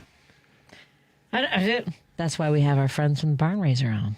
Yeah. I mean, because these are the stories that, this is how our government has been formed, is selling a truckload of lies to folks that the migrants are coming, the people of color are causing crime, women are killing babies, but we'll make life better for you. Yeah. And yet people are losing their farms. They're struggling. What is it like? And the suicide rate, we haven't even talked about that amongst farmers. Someone just messaged, they said, get your farm back, vote for the Democrats. Anyone want to chip in for a billboard space in rural communities? I think the billboard is own your farm, not the libs. Oh, that's good. I'm just saying. There you go, Patty. Own your farm. It's heartbreaking to me, and I'm so glad that our friends from Barn Raiser are covering these stories, informing us, and I hope we can cut through. I don't know. Yeah, I think thinking back to communities like Flint, I think there's a big things. So many things are sort of terrible what's happening right now, but I think there's a big moment for solidarity between people in both urban and rural areas who are suffering and who are sort of sharing this sense of precarity in this moment to... Is it too late to do pen pal, writing to each other? Because it used to be pen pals of, the Soviet Union. Can't we just, do pen pals from, Chicago to, I don't know, Kearney, Nebraska? That's a girl that's been on the road too long. But I think this election will be an interesting moment too. In a place like Iowa, someone like Chris Jones, who's been a leading person on the water issue, is running for agricultural commissioner because of this issue on water. So I think it'll be interesting to sort of watch it in the election and see. There's, what candidates can sort of really break through on these issues and bring people together. And in Texas, they've got somebody running for agricultural commissioner, which Jim Hightower used to be there in the 80s. Mm-hmm. And they are raising issues about health and the health of the rural communities. And so I think that there's a growing awareness, and these are the communities of folks that we're hoping to support through Barn Raiser and tell their stories. How can folks learn more? Do you also have social media? Is the best way through the website, barnraisingmedia.com? Or yeah, you can check us out on social media if that's your platform, like Instagram, Facebook. But our main vehicle is our website, barnraisingmedia.com, where we publish our stories twice a week, and hope folks can sign up for our newsletter. You can sign up on our website, and it's free. It's free. Yeah. Send us your email and your name, and you'll get it twice a week. Well, you're welcome to hang out with me and Dwayne as we just kind of continue to be silly and also take phone calls. We've got we're going to do conversation. You're welcome to hang out. Do you want to stay? It's up to you. Sure, a little bit. Yeah, hang out for a little bit. All right, we'll come back. Right? Hang out. This is like some heavy stuff. You ain't kidding. If you got questions, I don't want to make them leave. We've been hanging out with our friends from Barn Raiser, editor and publisher Joe Bleifuss, and deputy editor and publisher Justin Perkins. Again, Barn Raiser publishes independent news, analysis, and information to support diverse, civically engaged, and dynamically connected rural and small town communities. Come on, Chicago. Come on, Seattle. Come on, Minneapolis. Have these conversations with the people who make our lives possible. So come on, barnraisingmedia.com. The newsletter is free. Check out their work. Dwayne Kennedy joins me in the studio as my guest co-host. He'll be in San Diego this weekend with Kamal Bell at Mic Drop Friday, Saturday, and Sunday. I'm guessing micdrop.com. Do you think? Probably. Maybe. That's a tough one to get unless they got in early, I would think. Oh, right. Mic Drop. Yeah. I could be anybody. We'll find Mic Drop in San Diego Comedy Club and go see Dwayne. More after this on WCPT 820 Heartland Signal, KKNW 1150, and KTNF AM 950 Minneapolis, St. Paul. Seattle, we're happy you're here. And everyone watching it on Facebook and YouTube. And the phone lines are open. Roosevelt, you'll be first, I promise. You're listening to WCPT 820. Here's the latest Chicago weather update. I'm meteorologist Ray Miller in the Weatherology Weather Center. Cloudy skies tonight, a low near 50, with winds out of the northwest at 10 to 20 miles an hour. Wednesday, partly sunny with a high temperature of 54 and northeast winds at 10 to 20. Thursday, sunshine with a high temperature around 60 and northeast winds at 10 to 20. Friday, showers are likely with a high of 61. And for Saturday, cloudy skies with a high of 69 degrees. That's the latest Chicago weather update. Right now, it's 72. This is Chicago's Progressive Talk, 820 AM, WCPT Willow Springs, and online at WCPT820.com, where facts matter. This is WCPT 820. Listen in Chicago on 820 AM or stream us live on WCPT820.com, the TuneIn radio app, or tell Alexa or Google to play WCPT. It's 4 words no parent should ever hear. Your child is sick. It's 4 words that change everything. Those 4 words can define a family. It's 4 words that are filled with pain, heartache, and grief. And with those 4 words, the innocence and joy of childhood disappears. But Starlight has taught us 4 other words that make all the difference. The power of play. Healing begins with happiness. That's why Starlight Children's Foundation delivers happiness through gaming, toy deliveries, and more to 3 million kids at more than 700 hospitals across the country to deliver happiness when it matters most. Learn more at starlight.org.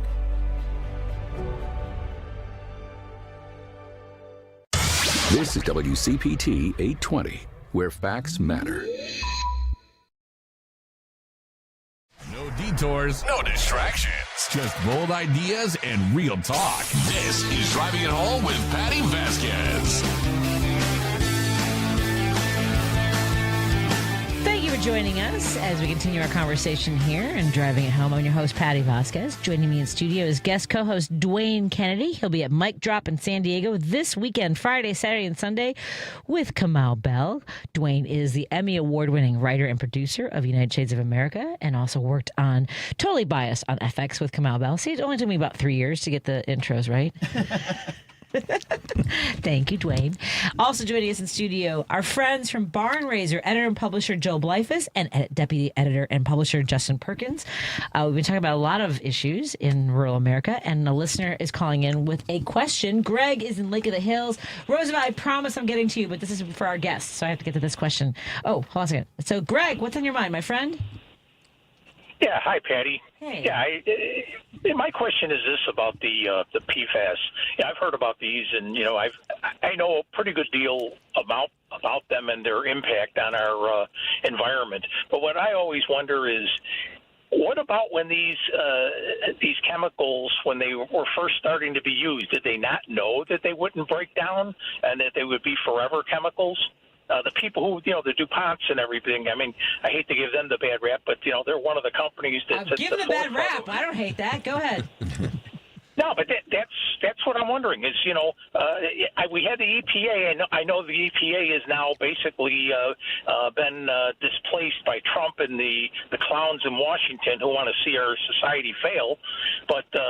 that's my question is, where was the regulatory part of our government when these chemicals were being approved for use? I don't think they knew. Do you have any thoughts on that? No, thanks, Greg. Yeah, that's a great question. There's numerous studies that are so essentially DuPont and 3M had their own internal research done, or internal toxicity studies done on these chemicals, and essentially what they knew is for decades that these chemicals were toxic, and essentially they withheld this information from the public, withheld it from regulators. As back as from the 1950s, they found in mice that these chemicals could be taken up in the bloodstream, and in the 70s too, they found they were really sort of these chemicals in plastic food packaging was not safe, and but essentially they continue to produce them, manufacture them anyway, and things like Teflon, Scotchgard, because they withheld that information from the public, and this became known in a lawsuit in 2001, and court documents revealed all these sort of internal memos by scientists who kind of reveal this, and so there's definitely some regulatory capture there by the industry within who sort of manipulated information in the science to the detriment of the public. So. And that's unusual because, corporations usually don't put profits ahead of people. I'm shocked. Yeah. Yeah. Were you going to say something, Joel? Well, that there are military uses for the PFAS too, and so you had the Defense Department sort of protecting them and keeping them in production.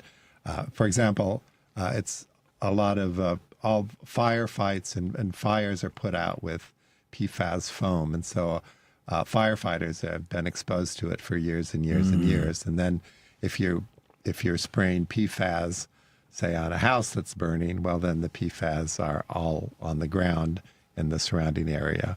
And the military, for training exercises, used a lot of PFAS. So some of the worst PFAS polluted areas are military bases or former military bases. Yeah. And the neighbors around those bases in Michigan, for example, have had terrible sort of health effects from that. My father was in the Marines. And this was in the 50s, and he trained down in Camp Lejeune, and they had whatever these solvents that were going into the river, and they were drinking it. And the Marines government knew since the 50s up until the 80s that these Marines were drinking this. And my father got leukemia. Passed away, but yeah. So. Oh my God. Yeah. Greg, by the way, you'll be happy to also know that Trump has removed the final regulations for toxins in our water too. Yeah. Yeah, this guy's. I always say my line every day is he's out to kill us, and this all started with this is my last point that I'd like to make, not related to PFAS, but do you remember the name Grover Norquist? Yeah, absolutely. Yeah. He used to be head of the RNC. Well, do you remember what his famous line is? What he's known for? Oh boy. His famous line is, "We got to get government down to the size where we can drown it in a bathtub."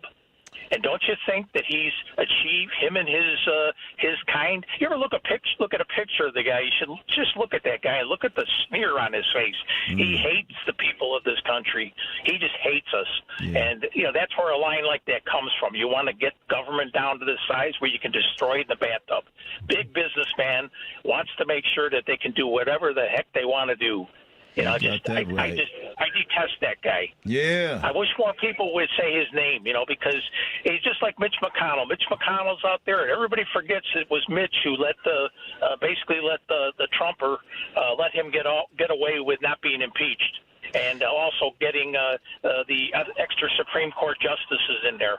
And this guy he's terrible. You remember? During his first administration, during his first nightmare, when he removed the restrictions on asbestos? Yeah. Oh, yeah. Yeah, you're right, with Russia. Yeah, he's selling the stuff to Russia. By the way, to your point about that, right now, President Trump's director of OMB, which is the Office of Management and Budget, is the primary author of Project 2025, also aligns with Norquist's ideology, and perhaps my brother-in-law is his second command, Mark Paoletta, who also believes that you should make government small enough to drown in a bathtub. They don't care. They don't care. They want to destroy everything because basically human beings who aren't wealthy are just leeches on the system. And that includes farmers. They live apart from us, and they don't have to worry about these things. Everything in their environment is like the biosphere. The one that what was his name? The guy who wears all the shirts, Steve Bannon. Remember, he was tied in with one of those biosphere projects. And these guys feel that they can escape because they're better than anybody else, and they don't have to live down here with or live amongst us, Right. I just don't understand how these people got control, and at some point we're going to have to do something, otherwise we're gone. Maybe it's the Ebola or the hantavirus, maybe one of those they'll let go into the wild enough where it'll kill us all. I think that's their goal. Thank you so much. Okay, thanks. Sorry to be such a gloom guy. That's true, man. I'm with you on that. Yeah. Have a good one, Greg. Good to hear from you, my friend. And 331 says we sprayed our sofas with Scotchgard years ago, and we know the danger is lingering. Let's take a break here. Are you guys hanging out, or you got to run? We only have one more segment left. Yeah, we can. All right, then. Excellent. We have in studio with us Dwayne Roosevelt. Don't go anywhere. I promise you're next. And also, we'll get to the 312. Harrison, we'll get to you as well, my friends. Barn Raiser editor and publisher Joe Bleifuss and deputy editor of Barn Raiser, editor and deputy editor and publisher Justin Perkins. They are publishing independent news that you need to be following on barnraisingmedia.com, and follow them on social media. Dwayne Kennedy is going to be at Mic Drop in San Diego this weekend with Kamau Bell. So go there. I mean, like, you can get a flight. I'm sure it's cheap. But also, if you're in California, just get there. More after this on WCPT 820, Heartland Signal, KKNW 1150, and KTNF AM 950, Minneapolis, St. Paul, Seattle. We're glad you're here. Joan Esposito, live, local, and progressive. Very happy to welcome John Fugelsang back to our airwaves. Joan, I love CPT so much. I've had so many good times at your studio, and I just want to thank you for what you do. I think what you do is just so smart and so positive and strong and moral, and you model for these liberals how to do it with intelligence and guts. Always intelligence and guts. Joan Esposito, weekday afternoons 2 to 5 on WCPT 820. This is WCPT telling you how you can shop blue. With the summer finally being here and everyone going on those vacations, let's look at some hotels that support the Democrat Party. Hyatt Hotels. Now, Hyatt Hotels is owned by the Pritzker family. Why does that Pritzker name sound so familiar? Oh, that's right, Governor J.B. Pritzker, governor of Illinois. Safe to say that Hyatt Hotels supports the Democratic Party. Choice Hotels. Now, Choice Hotels donated $1.3 million to Democrats in 2024. And if you're wondering, Choice Hotels owns Quality Inn, Sleep Inn, Okono Lodge, and Roadway Inn. Wyndham Hotels. Now, Wyndham Hotels owns Super 8, Days Inn, Aquinita, Ramada, and more. Marriott. Marriott donated $228,000 to Democrats in 2024, and Hilton Hotels donated $241,000 to Democrats in 2024. This has been WCPT telling you how you can shop blue. Your child is sick. And with those 4 words, the innocence and joy of childhood disappears. But Starlight has taught us 4 other words that make all the difference. The power of play. Healing begins with happiness. That's why Starlight Children's Foundation provides programs to hospitalized kids to deliver happiness when it matters most. Learn more at starlight.org. You're listening to WCPT 820 because facts matter. If you're listening to this station right now, you've definitely heard my voice before. Hi, I'm Hawk. And I'm Pete. And we're with Source Solar, your local source for solar. Source Solar is Chicagoland's premier solar installer, providing solutions for over 1,000 homeowners and business owners across Illinois and Iowa. With over a decade of industry experience and deep roots here in Chicago, we have the expertise to help your transition to clean, renewable, resilient energy. We can guarantee that we save you money day one without any out-of-pocket cost to you. This means you have an instant ROI, instant payback, and can save money to add to your bottom line day one. At Source Solar, we source everything as local as possible, meaning we always carry the Made in USA sticker. Find us online at www.source.solar. Stop in our office at 5710 North Northwest Highway or give us a call at 773-985-3992. And don't forget to ask for Hawk or Pete.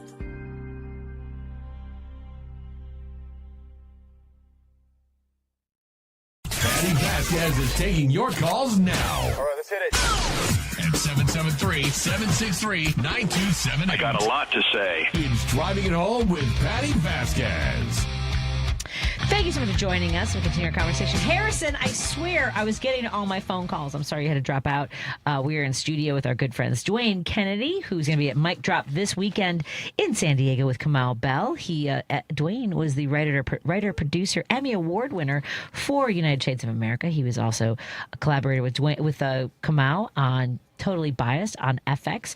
We also have in studio with us a Barn Raiser editor and publisher Joe Bleifuss and deputy editor and publisher Justin Perkins. And we've been talking about a lot of different things. And I didn't want to make Roosevelt hang on much longer. Roosevelt, we can go all the way back to all the things about Donald Trump and the IRS. What's on your mind, my friend? Thank you for taking my call. How's everybody doing? Woohoo! Great. You're welcome. Salute, living the dream, salute. baby. First of all, Patty, I want to start with Mike Johnson. Oh. I don't know if you saw. I don't know if you saw, and I sent it to you. The press conference where he says that the lawmakers don't make a lot of money, 174,000 Ks, and it hasn't kept up with inflation. And the purpose of his press conference was to have them to trade in the stock. In other words, to make more money while they're doing their supposedly job. That was point number one. It's 3 points that I have. I'm going to try to make it as fast as possible. Second, this thing with $1.7 billion, isn't he attracting more people to support him in case there's another scene like what we saw January 6th, the insurrection? Because all this is going to do, if these people get away with it, I'm talking about Trump, and giving these guys the $1.7 billion, is going to attract more people, and who knows where these people might wind up, in next midterm election this year. And then the third point, how can Trump sue Trump? Because he's supposedly the government, and all he's doing is showing other people that are going to come behind him and his party that are going to do the same thing, make themselves rich, just like Trump. I mean, there's no boundaries. There's nothing. There's no nobody checking him or anything else. So why is he getting away with all this stuff? And if the Democrats do get in there, what can they do to stop this nonsense? Because it's ridiculous what he's doing. He's just taking all the money and right in front of our eyes. He's not hiding it anymore. That's it. Yeah, I mean, like, if we had answers to any of these questions, Roosevelt, like, how is he? I mean, like, how is he getting away with it? He has. It's not even through the complicity of people with no character, principles, ethics, valor, allegiance to the or loyal to the Constitution. Short-sighted grifters. Yeah. Yeah. Yeah, all the things. But also, I mean, a voting public that just shrugs their shoulders and has said forever that both sides are terrible. What difference does it make? My vote doesn't matter. All the things, right? Or, can't vote for Democrats because they're socialists and communists, and Democrats not going after, like, not pursuing areas of the country because they figure, well, it's just going to be red. They're not going to like us anyway, Yeah. And in our own way, being dismissive and saying, well, they're just racist because they haven't been given any other messages, right? They haven't been given something to believe in. I mean, and yet, why do they need to be given anything either? Like, don't get me started. Because people are dumb. I'm trying to remember. But we're paying. Oh, go ahead. I'm sorry. No, we're paying what? We're paying the price. We're paying the price, though. Yes. The bottom line. I mean, look, you guys were talking about the farmers. So to everything, it's always that we pay the price. And what is happening that you have still to this day, what is it now, above 30% that are still supporting these guys that'll vote for him again? And it, I don't know. I just find it so ridiculous that he did the same thing he did with CBS and ABC. He did it with this. It's the same thing. He threatened a $10 billion lawsuit. He dropped it. Now you guys going to have to pay my guys that supported me on January 6th. That's basically what it is from the way I see it. I think also too, he embodies the corruption that a lot of folks have, obviously. But he's just not afraid to be open about it. But he gives those who are corrupt but less courageous cover, But yeah. If you don't, what is it that joke? If there's 12 people at a table and one's a Nazi, how many Nazis are sitting at the table? Mm-hmm. 12. So. Yeah. And can I say one more thing? And all this stuff, I kept on thinking about Reagan, because you got that gentleman that mentioned something about drowning in the bathroom, democracy or whatever. Northwest. But this started with Reagan when he said that famous, I can't give it word for word, but he said, government is I'm with the government. No, he said, I'm the government. I'm here to help you. Whoever wants to hear that, basically, was his statement. Right. Yeah. Right? I'm here to help. Right. And then people laugh because they don't. But here's the thing. Now what's the government doing? I'm the government. I'm here to kill you. Go ahead, Joe. Well, I think a little bit of good news is that the recent CNN New York Times poll showed that I think 70% of independents disapprove of him. And those are the swing voters that are going to make a difference. And so I can just hope that people who consider themselves independents really think independently and think, well, we've got somebody who's a crook in office and we need to get him out. Well, but here's the thing, are independents motivated to show up? Because we know, 90 million voters didn't show up at all for the last election? I mean, if they're just chagrined or not motivated right? Mm-hmm. Justin, what do you think? Oh, yeah, no, voter turnout's going to be, I think, absolutely critical for that group of voters, and having candidates and grassroots movements that really can speak to and reach those voters too and turn them out. And I think at the same time, people need to be advocating forcefully for protection and expansion of voter rights, which have, I think another party complicit in all this is the Supreme Court and the recent decision to further restrict voting rights and the Civil Rights Act. And but I think I think sometimes these issues seem really huge, but I think things you can do at your local level can make a big difference. Whether that's talking to your neighbor who may not seem to be engaged, or organizing with people who are like-minded around these issues. I think it's a time to also think locally too. And to read Barn Raiser. I'm just saying, go to barnraisingmedia.com. Roosevelt, thank you for calling in, my friend. Have a good evening. Thank you, guys. Absolutely. Have a good night. I try to leave on I don't always leave on a positive note. We got to leave on an urgent note. Urgent. I like urgent. Yeah. Tuesday doesn't seem like a good day for urgency. Every day. Since this lunatic.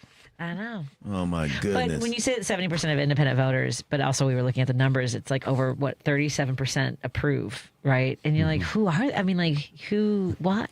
But that's always good. We always talk about the 30% conservative, the 30%, Dems and liberals, and then the rest in the middle. And when you say that, a lot of them are, not happy and not satisfied, but again, does it mean they'll show up? Yeah. So I think the work that you do. What happens when gas prices double again and you're paying $200 to fill up your car? At least I'm owning the libs, just not my car. I have to walk, but I've owned the libs. I might get a horse or a rickshaw. I might get a bike, but at least I own the libs. Oh, man. Hey. All at the cost of owning the libs. Yeah. Again, my friends from Barn Raiser, go to barnraisingmedia.com. Thank you, Joel Bleifuss, editor and publisher, and Justin Perkins. We come back again soon. I can't believe the whole hour this time. This was very fun. Yeah, Thank you. So we'll talk about all your stories. Great work that you guys do. Dwayne Kennedy will be at Mic Drop. Are you coming back before? Ken Mejia Beal is here tomorrow to guest co-host. No, tomorrow I'm going to be elsewhere. Yeah, elsewhere. All right, I'm gonna work. That's fine. Stuff. All right, but I'll be back. You can do that. All right, come back afterwards. Tell come out and say hello. I will. Tell him I would go to San Diego and MC for you guys. Yeah. It'd be funny if I just show up wherever you are. I'm here to open for Dwayne. I just want to make sure he gets the proper introduction. Tomorrow on Choose Views, Jamie Bissell, Senior Program Officer at Robert Wood Johnson Foundation. Contributor Kurt Mullet will join him. Ahmed Baba will join him. And that's Choose Views from 6 a.m. to 8 a.m. Maggie Mullen, Aaron Kleinman, and Spencer Critchley will be on with Joan Esposito. And I'll be back here, as I mentioned, with Ken Mejia Beal. And our friends from Second City Outlaws, Michael Fristini and Ricky Martel will join us. And so much more. Thank you, Lady B. Love you all, everybody. Have a great night. Take care. I've tried everything to stand out at work. Donuts, a company coffee blend, even dressed as the company mascot for Halloween. There's an easier way, a ComEd facility assessment.